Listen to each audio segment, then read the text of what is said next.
ลุงเรากับนี่ก็พี่แปงเม็ดว่ายังเตยบุญสร้างขับเองนิดเดียวก็ไม่แกงรอดเว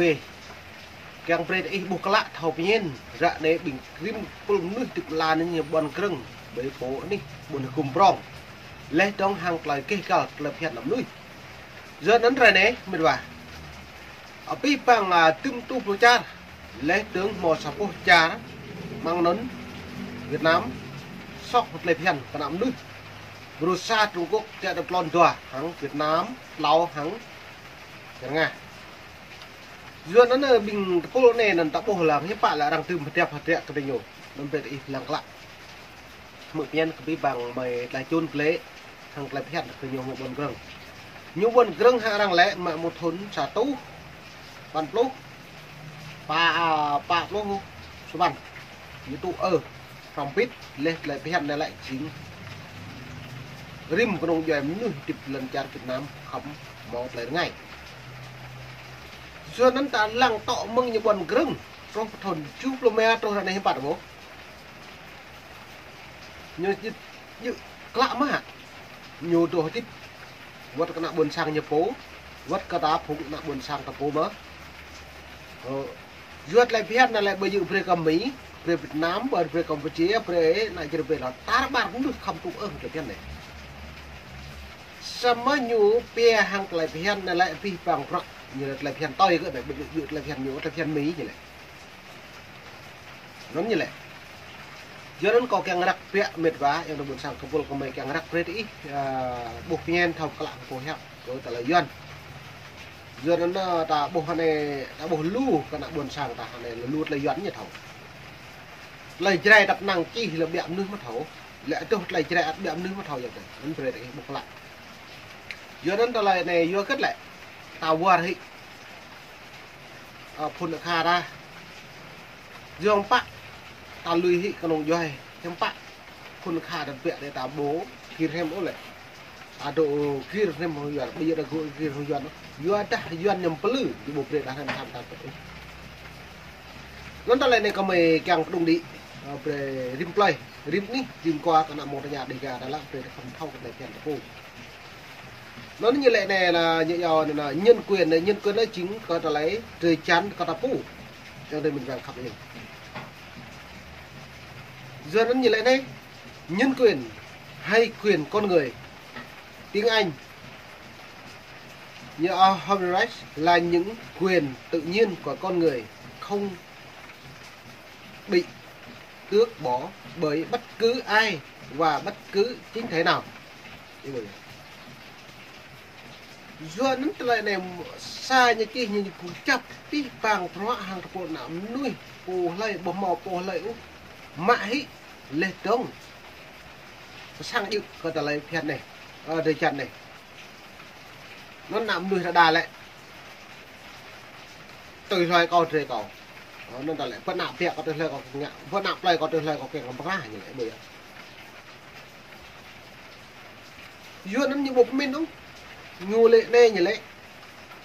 là những quyền tự nhiên của con người và không bị như giàu tước bỏ bất cứ ai mà bất cứ chính thế nào nó đọc cái nền tí bằng rõ bộ túi mạng lên trong thằng lại cả rồi từ chặn là phố lê trông theo định nghĩa và văn phòng cao ủy Liên Hợp Quốc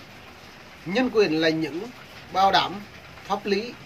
toàn cầu có tác động dụng bảo vệ các cá nhân và các nhóm chống lại những hành động hoặc sự bố mặc và làm tổn hại đến nhân phẩm mà như quan lại phiền nó lại như bọn tí bằng người bố mỏ của lại gạo bây giờ đã dạ thong là bọc ta được dày rằng ta lệ ta lọ cái gì rằng tôi đã po mình vào đây là thọc lại bộ phiền như thế này cái năng ấy dạ thong bữa đại ép lọ thời chan ý bữa đại ép gì po ăn như dạo ép gì mình ta mình là đạp cái gì có po nó có một là sót là lẽ này vậy xong bây giờ sót chỉ ép gì mình mình vậy rồi nên anh nhờ bình đạo đức cái thấu bình hoa đạo những thấu bình hoa đạo như vậy có dạ thong bọc cọc gì đang là cọc gì nữa bữa gọt lọ mà có dùng chỉ nào cái gì tự từ có bồ lại có cái gì có bồ là có nó xó ắt xóm vừa nó mệt và pre thì buộc lạ có mày chẳng lai chun hàng lễ hiện bù pre bù lơi úp lệ trương ngạ sát lệ trương mũi mạch cơm nước tình cảm cần lệ trương như lệ này đó những tự do cơ bản của con người trong bản tuyên ngôn độc lập Hoa Kỳ giàu Mission đã đưa ra một nguyên tắc cơ bản làm cơ sở cho sự thành lập chính phủ dân chủ. Nên ông mình là như giàu thành lập dân chủ là lại tí bằng phật như kết như lại càng trưm nuôi hiện nào buồn sang cộng đồng lọc tí bằng cái này cộng sản như lại dùng cái này ít thao cộng sản như lại dùng cộng sản như lại dùng cái ta nhắm bá như lẽ bằng tuyên ngôn nhớ bằng điều hiến pháp như bộ luật như giàu ấy đó như giàu bộ luật tư pháp bộ luật như giàu dân sự bộ luật như hiến pháp nhiều phát em nhiều lời nhiều vật lực bấm lúc cả đang buồn sàng tay như này mưu xa như này chứ bá dân bản cái buổi á dân kiểm tra vô kết như này ý nhiều lệ tới cái ông lại nhiều lệ dân bản dân kiểm tra phí bằng nạo buồn sang lăng tới nhiều rồi nhưng bây giờ nạp đẹp là lệ bua là nhiều bậc ra cao bây giờ đây bây giờ là cùng cột tâm đấy nhiều bậc ra rồi cất như ngạ bây giờ nạp buồn sang nền lăng nó này thưa ông ta nó bảo mà dân bản nhiều cái ta mỏng đất nước Việt Nam cộng sản không bao giờ có chuyện đấy bởi á đủ mối như này lệ trông như lệ bay như lệ đóng dân giàu nước mạnh nên ta lại mạng một thôn chục km rồi đấy ít lặng mà dân giàu mà nước mạnh mà cái nòng lần là cái nọc mai gì ốm trồng bằng nó bạc thầm dùng dòng thời buồn sang là ta lại sang lại GDP đã sang tận một tuổi này sang tận còn mò đây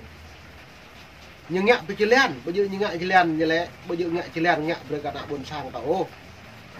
nhưng ngạ bị chỉ len lại như càng nập tụ cái dao này tụ tao này tụ chua này như là xích nhớ rồi giờ nó lại GDP là lên nó bùi dần nó như một lần cười mãi dần là bây giờ như một lần cười ốm mệt quá dân là lại vô nhập bướp cái này cái nạp lu nên như thao can cái lấy khí bỏng nại GDP đã bộ mò điểm lu nại GDP là vô đã trộn lại trong sát ác đây ta trộn với cái eo trong cái eo mà ta trộn bấy lọc tàu ta không lọc tàu mình tao mà sĩ đi trộn bấy choa trộn không choa mà mò sĩ nó còn rồi cái lại cái lại hiện còn mà dòng thời với trộn sang cực dòng thời việt là ít thao này lấy pu như trộn sang cực nên như thao bình tụ sang cực một là mình cười lụp mà bây giờ cười cái thằng ai đó cười em nách hàng lại bình kẹt cái bình cán bộ bình police tụ như nhau 4 bức tường hi ngạ càng mỏ bôi cái buổi á thằng mỏ bôi càng vô bôi mỏ vô sama ada tapi ada mỏ bôi mình bay được việc đấy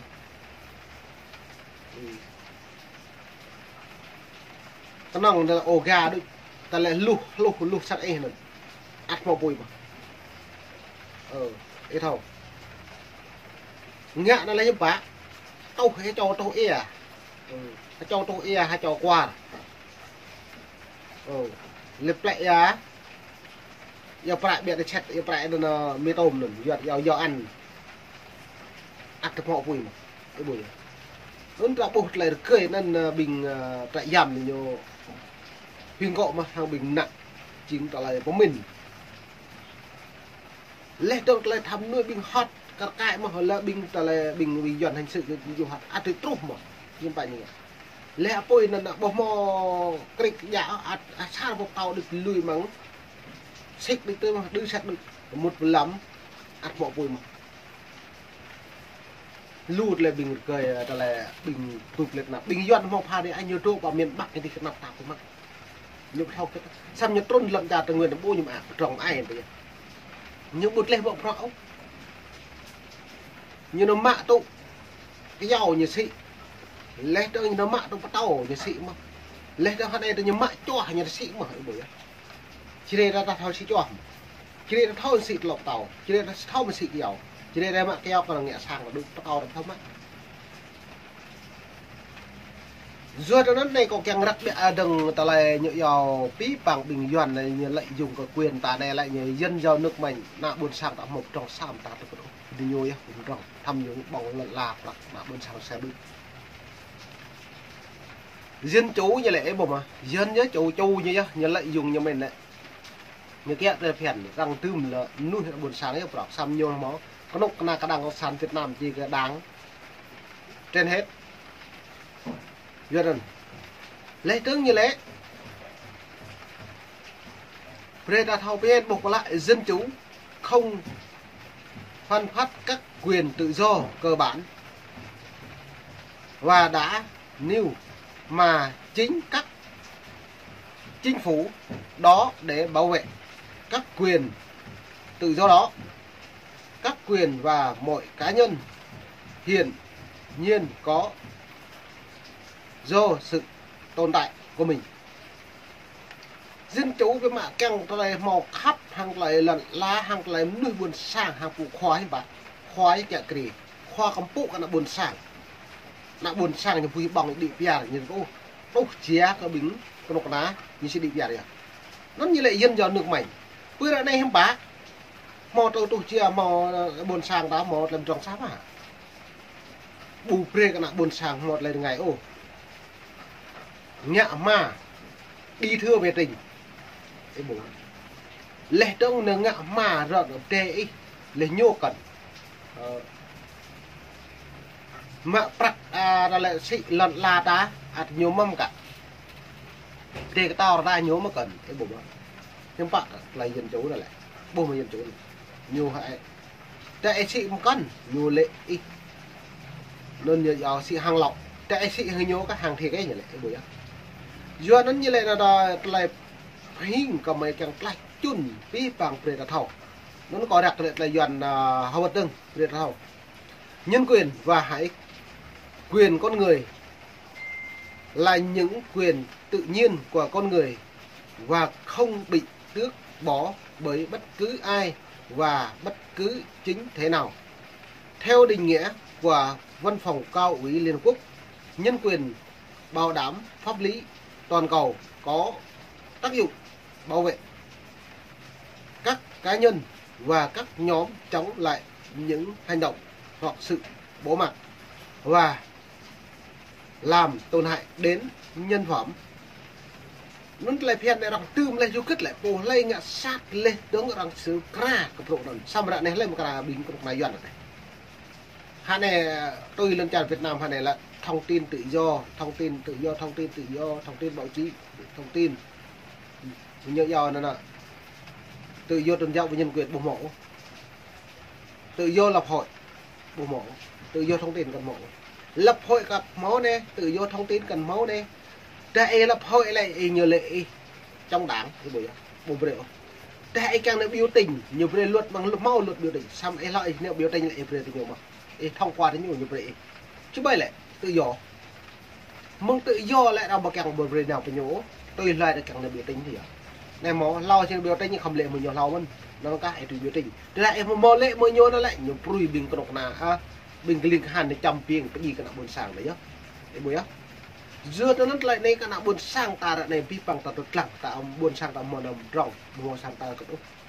lên đó là mạ pro rằng lý dựa hoặc là phiền này những buồn rong hoặc là rằng này cái đây close pan này lần chào Việt Nam một lần nghe rằng chấm mạ pro lên đó được dưới đó này một này làm pi mò lại dòng tại buồn sang pi bằng bị gặp lăng gặp được một gặp đại hàng lại phiền pi thật thấu độc nào một lần nghe là đạo đấy hả có độc nào mò dân chấu mà hả có độc nào mò nhân quyến mà hả có độc nào pre lập hội mà hả có độc nào lại nhiều pre nhiều dạp là dân bàn dân kiểm tra mà hả nên về làm nghe